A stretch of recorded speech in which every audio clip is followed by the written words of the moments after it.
Hey everyone, today is October 17th, 2023, and this is your quick update regarding tonight's City Council meeting. I had the agenda shown here. For the City Mayor report, I discussed a meeting that I had with the Rio Grande Joint Venture that is working to put together a conference at Sul Ross State University in January called Water in the Desert. So there will be a lot of valuable information during this conference. It's free to the public and it's right there at our very own university. The city manager gave us a report about the closeout of the fiscal year. Our fiscal year ended September 30th, and our new one began October 1st. Then she gave us an update about the various departments and what's going on with each of those entities.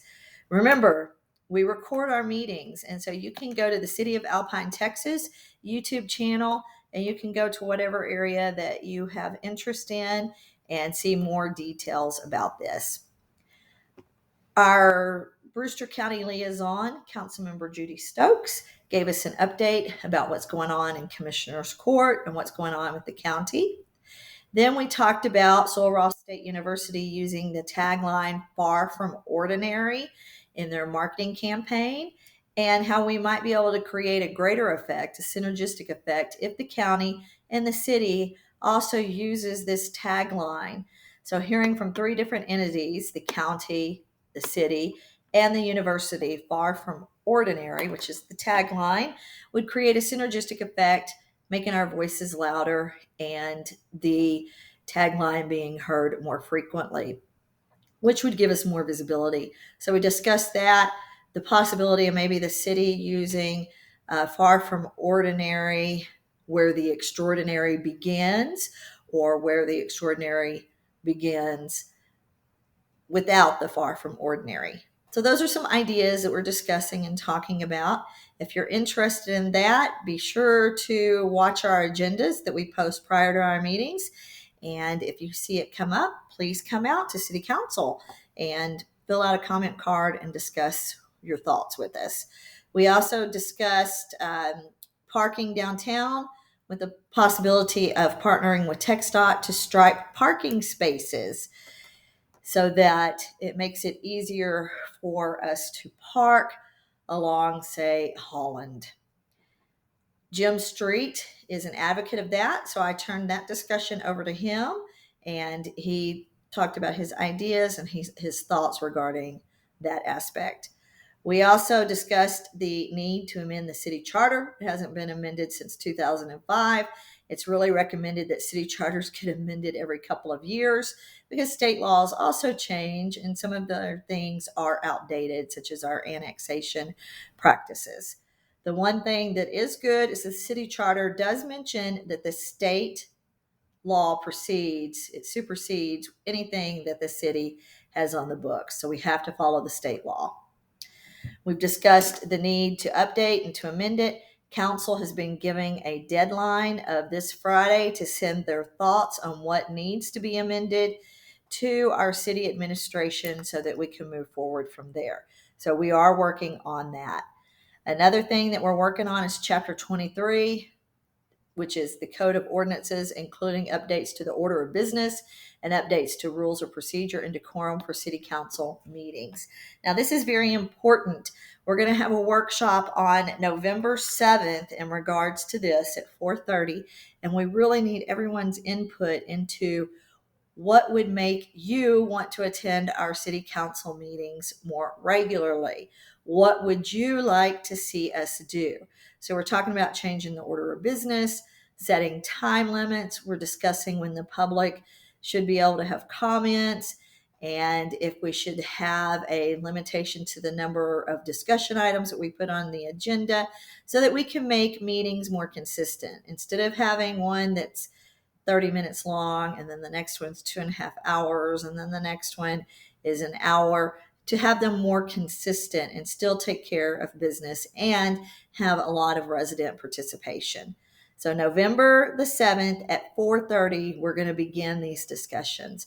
Other things that would be included in this might include, for example, censorship of council members who miss meetings regularly or who display inappropriate behavior during a city council meeting, such as getting up and leaving during an executive session or during regular session or anything like that that might occur. Not that it has, but that it might. Okay, moving on to action items. All of the action items were approved. We confirmed the fiscal year 2023-2024 5% cost of living for the city secretary. It was amended. However, this is not going to go into the city secretary's paycheck. Instead, it's going to go to software, which will make it more efficient for the city secretary to create agendas, which will save time so that they can do other things and will help also the employees working in that department. The cost of living for the city manager was also approved at 5%. Both of these, both action items number 1 and 2, were in the budget. We did budget for them, and it was approved. The city manager said that she will use these funds strictly for training. She typically pays for a lot of her trainings with her own money, and this will go towards that. Also, we authorized the city to participate in the Texas Recycles Day grant, and we're hoping to get a few more recycle containers around the city and then replace some of the lids. We moved on to authorize the city to participate in the Texas Water Development Board Asset Management Program. We also approved funding for the Children's Advocacy Center of the Big Bend. There was a representative from the Children's Advocacy Center, and they do a lot of incredible work. Also, we authorized the city manager to waive payments totaling $12,989.58 from Brewster County for fire call payments under the interlocal agreement. And these were for calls between July 2022 and February 2023. In February 2023, the city received notice from the county that they would no longer participate in funding the fire department.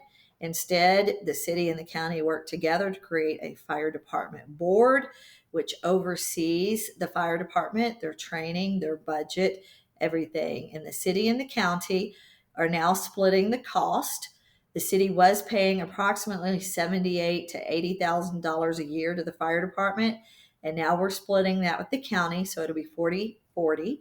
And then also there was $108,000 that the city had reserved for the fire department, and the county in this agreement allowed us to keep that $108,000 in lieu of waiving the $12,989.58.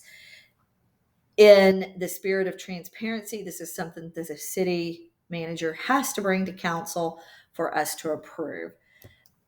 The meeting was fairly quick, and we would love to see you guys, especially on November 7th, as we discuss how we want to format our meetings. Hope to see you then.